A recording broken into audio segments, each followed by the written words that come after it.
अस्सलाम वालेकुम बेटा। मैथमेटिक्स के अगले लेक्चर में आप सबको खुशामदीद। जैसे कि बेटा आप लोगों को पता है कि जो हमारा प्रीवियस लेक्चर था उसके अंदर हमने एक्सरसाइज जो 10.1 है वो कंप्लीट कर ली हुई थी। तो आज की इस लेक्चर में जो है ना हमने आगे नेक्स्ट स्टार्ट करनी है हमारी एक्सरसाइज जो है 10.1 तो सॉरी 10.2 जो है बेटा 10.2 के अंदर सारे के सारे आपके वही फार्मूलाज यूज़ होंगे जो हमने पहले भी देख लिए हुए हैं और यहाँ पे जो है ना साइड पे मैंने लिखे हुए हैं। ये आपको पता है फर्स्ट जो फार्मूला था ये आपके पास था फंडामेंटल ऑफ ट्रिग्नोमेट्री और ये जो नीचे वाले सारे फार्मूले हैं वो हमने इसी से ड्राइव किए थे। तो ये आप लोगों ने जो है ना फार्मूलाज को देख लेना है, इन्हीं को यूज करते हुए आज के जो है ना हमने क्वेश्चन 10.2 के अंदर जो है ये करने हैं। तो बेटा इसमें फर्स्ट क्वेश्चन मैंने यहाँ पे लिखा है कि prove that sine 180 plus theta is equal to minus sine theta. तो बेटा यहाँ पे आपके पास है दो पॉसिबिलिटीज।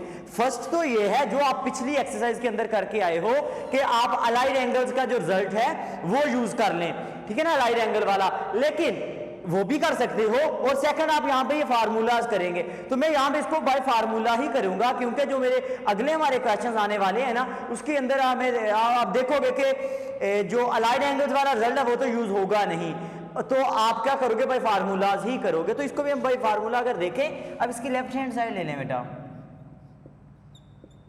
इसकी लेफ्ट हैंड साइड लेते हैं, वो क्या है बेटा साइन 180 प्लस थीटा, ये उसका एंगल है बेटे आपके पास, ठीक है। अब यहां पे देखिए 180 प्लस थीटा, यहां से ढूंढे आपके पास कौन सा एंगल सॉरी फार्मूला बन रहा है, ये देखें बेटा आपके पास अल्फा प्लस बीटा वाला। तो यहां पे फर्स्ट टर्म विच इज 180 वो है आपका alpha and second term which is theta है, तो वो आपका बेटे क्या है यहाँ पे बीटा है। तो ये फार्मूला आपने लगाना है, वो क्या है sine alpha cos beta plus cos alpha sign beta. Same यहाँ पे मैं फार्मूला लगाने लगा हूं, देखिए क्या आएगा बेटे sine alpha, alpha is first term which is 180, आगे है बेटे cos second term beta which is theta, यहाँ पे जो आपके पास प्लस अब कॉस 180 एंड साइन थीटा आपके पास। ये बेटे आपके पास जो है ना इसमें हमने simple alpha plus beta sine into alpha plus beta का फार्मूला लगा दिया। अब बेटा वो आपको याद हो तो पीछे हमने कुछ वैल्यूज भी की थी चैप्टर 9 के अंदर, और मैंने ये बार बार आप लोगों से बात की थी कि बेटा ये इतनी इंपॉर्टेंट है कि आगे जब तक ट्रिग्नोमेट्री को आप लेके चलोगे ये वैल्यूज यूज होंगी। तो आई होप कि आपने वहां पे जो है ना वो इनको लर्न कर लिया होगा। अगर आपको अभी भी कोई कंफ्यूजन है तो बेटा वो वाला लेक्चर आप दोबारा से देखिए, उसके अंदर मैंने डिटेल से आपको वैल्यूज का बताया हुआ है। तो यहाँ पे मैं डायरेक्ट लिखने लगा हूं बेटा जो साइन 180 होता है ना आपके पास ये होता है -1 के इसमें अच्छा इसको ना सॉरी साइन 180 बेटा आपके पास होता है 0 के, ठीक है ना 0 के एंड cos थीटा वैसे ही आ जाएगा plus cos 180 which is -1 into sine theta वैसे ही आ गया। मतलब क्या हुआ साइन 180 0 cos 180 इज -1, अब 0 के साथ कुछ मल्टीप्लाई होगा 0 ये तो खत्म हो गया और -1 into sine theta is minus sine theta which is our required right hand side. तो हम बेटा इस तरह से फार्मूला का यूज करके इजीली जो है ना हमारा रिजल्ट शो करवा सकते हैं। इसमें से बेटा कोई और क्वेश्चन देखते हैं, जैसे कि आपके पास है इसमें क्वेश्चन नंबर 4 वाला पार्ट देखिए, इसी का जो है ना आपके पास पार्ट 4 जो है फर्स्ट का पार्ट 4 वो मैं लिखता हूं कि cos थीटा माइनस सॉरी 180 ये एंगल है बेटा डिग्री में है is equal to minus cos theta is equal to minus है कॉस थीटा। तो बेटा यहाँ पे फार्मूला कौन सा लगेगा, देखिए cos first term minus second mean alpha minus beta. तो ये फर्स्ट वाला जो फंडामेंटल लॉ ऑफ ट्रिग्नोमेट्री है वो यहाँ पे यूज कर दें आप। तो यहाँ पे आप एक दफा लिखोगे left hand side cos theta minus 180। अगर उसने थीटा माइनस 180 दिया है ना बेटे तो आप इसको 180 माइनस थीटा नहीं करोगे, वो और चीज है, ठीक है ना। तो आप इसी तरह से करेंगे। अब देखिए आपके पास फर्स्ट टर्म अल्फा होती है आपके पास, तो ये आ जाएगा cos alpha cos beta plus sine alpha sign beta, ठीक है ना बेटे, ये आ गया आपके पास। अब cos थीटा तो वैसे ही आ जाएगा एंड cos 180 इज -1, अभी आपने देखा यहाँ पे भी लगाई हमने value and plus sine theta और साइन 180 इज 0, तो मल्टीप्लाई करें ये तो हो गया फैक्टर खत्म बेटे 0 और ये क्या आ गया आपके पास minus cos theta which is our required right hand side. तो ये बेटे आपके पास इसमें रिक्वायर्ड रिजल्ट आ गया। अच्छा बेटा नेक्स्ट जो है ना आपके पास इसका कोई एक और पार्ट हम ट्राई करें तो अब 10 वाला देख लेते हैं। आपके पास इसी का 7 वाला जो पार्ट है, मैं इधर ही करता हूँ इसको। फर्स्ट का जो है आपके पास 7 वाला पार्ट, ये एज अ शॉर्ट क्वेश्चन या फिर वो जो है ना मल्टीपल चॉइस में आपसे पूछ सकता है। tan 180 प्लस थीटा, तो इसमें जो बेटे इंपॉर्टेंट है कि आपके फार्मूले आए एंड सेकेंडली जो है ना बेटे आपको इनकी वैल्यूज जो हैं ये आती हैं। वो सिंपल से 2 टेबल थे वो आप लोग देख लीजिएगा। यहाँ पे बेटा लेफ्ट हैंड साइड लें, वो आ जाएगा tan 180 प्लस थीटा। तो ये देखिए अल्फा प्लस बीटा, ये है अल्फा प्लस बीटा, तो क्या आएगा बेटा ये वाला फार्मूला यहाँ पे मैं लिखाता हूँ tan alpha plus tan beta divided by 1 minus tan alpha 1 minus tan alpha tan beta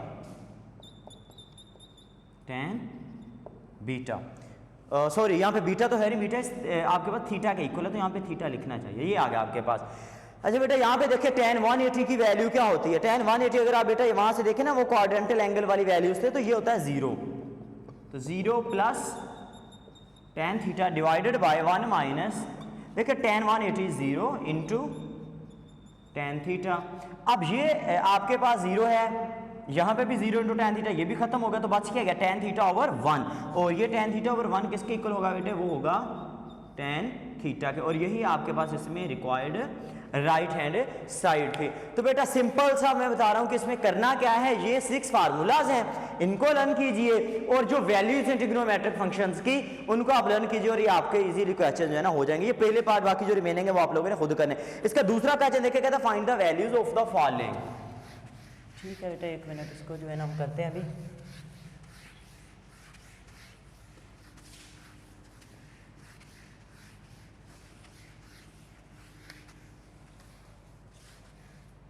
इसको भी रेज कर देंगे आप लोग जो है ना, ये लर्न कीजिए इसको जो है ना, हम डायरेक्ट लिखते हैं इसको।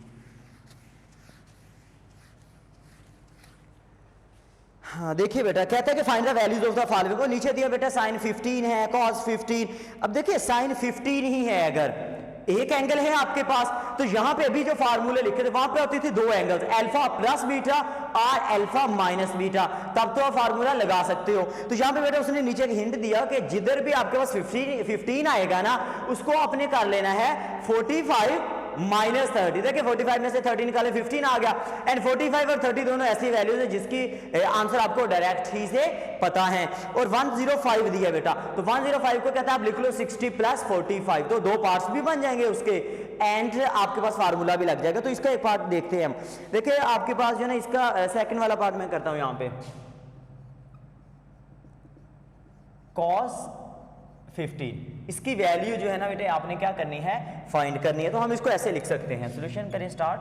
अब यहाँ पे लिखेंगे cos, देखिए 15 को क्या लिख सकते हो बेटे आप, 45 माइनस 30, 45 माइनस 30। अब आपके ज़हन में आना होगा तो और क्यों नहीं कुछ लिखा इसको, मीन 15 है, इसको ये क्यों नहीं लिख दिया 30 माइनस 15। तो बेटा यहाँ पे हमने ये 2 वैल्यूज 45 एंड 30 इसलिए यूज किए हैं कि ये आपको इनकी वैल्यूज डायरेक्ट ही से पता है, और पेपर के अंदर ही आपको हिंट नहीं दिया जाएगा, ये आपने खुद से ही इसको याद रखना है। अब वैल्यू लगा दें बेटा, cos अल्फा माइनस बीटा, तो वो किसके इक्वल था, cos alpha cos beta plus sine alpha and sign beta. ठीक है ना, ये आपके पास वैल्यूज आ गई। यहाँ पे डिग्री डाल दिया करें, नहीं तो अंडरस्टूड है कि डिग्री में ही है बेटे आपके पास। अच्छा देखिए cos 45 की अगर वैल्यू आपको याद हो तो वो किसके इक्वल थी बेटे, वो थी 1/√2 के इंटू cos 30 बेटा। cos 30 की वैल्यू लगाए बेटा, वो होती है √3/2 plus sine 45 which is 1/√2 same as cos 45, sine 30 is 1/2।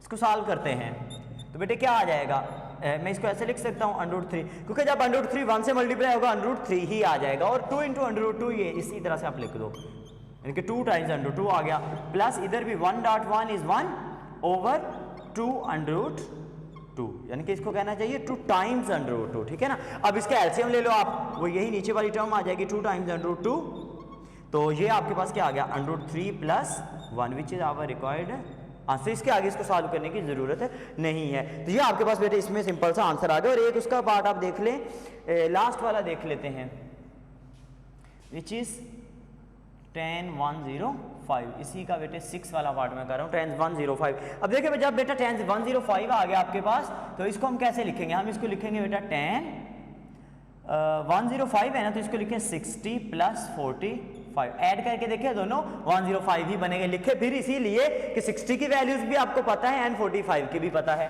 तो फार्मूला लगाएं बेटा, क्या हो जाएगा? tan alpha plus tan beta over 1 minus tan alpha into tan beta.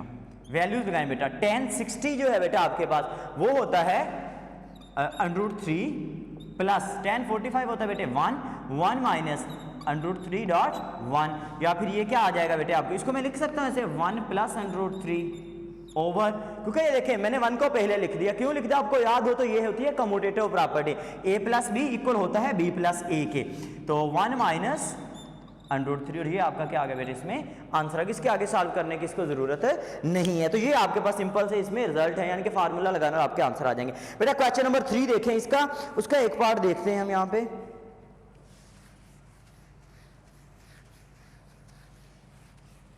Question number 3 जो है बेटा आपके पास, उसका फर्स्ट वाला पार्ट देखिए, वो है sin 45 plus alpha is equal to 1/√2 sin alpha plus cos alpha, sin alpha plus cos alpha. तो ये एक आइडेंटिटी है जिसको आपने प्रूव करना है। तो लेफ्ट हैंड साइड लीजिए इसकी, यहाँ पे हमारे पास क्या आ जाएगा? Left hand side which is sin 45 plus alpha. तो इसकी बेटा आप जो है ना फार्मूला लगा दें sin अल्फा प्लस बीटा वाला। तो वो क्या था बेटे?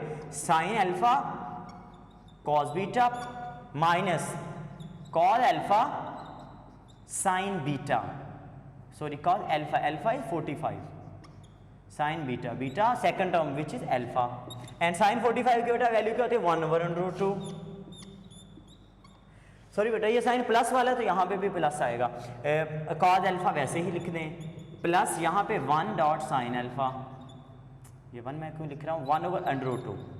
cos 45 और sin 45 बेटा दोनों 1/√2 ही होते हैं। अब देखिए 1/√2 दोनों में है, तो आप इसको कॉमन ले लें। पीछे क्या बच गया आपका? cos alpha plus sin alpha, या फिर अगले स्टेप में बेटा आप इसको ऐसे लिख सकते हो 1/√2, ये इसको मैं पहले लिख रहा हूँ sin alpha plus cos alpha. इसको बेटे आप लिख सकते हैं, क्यों? ये कम्यूटेटिव प्रॉपर्टी है। 3 + 5 करेंगे तब भी 8 आएगा, 8 + 5 करेंगे तब भी 8 ही आएगा।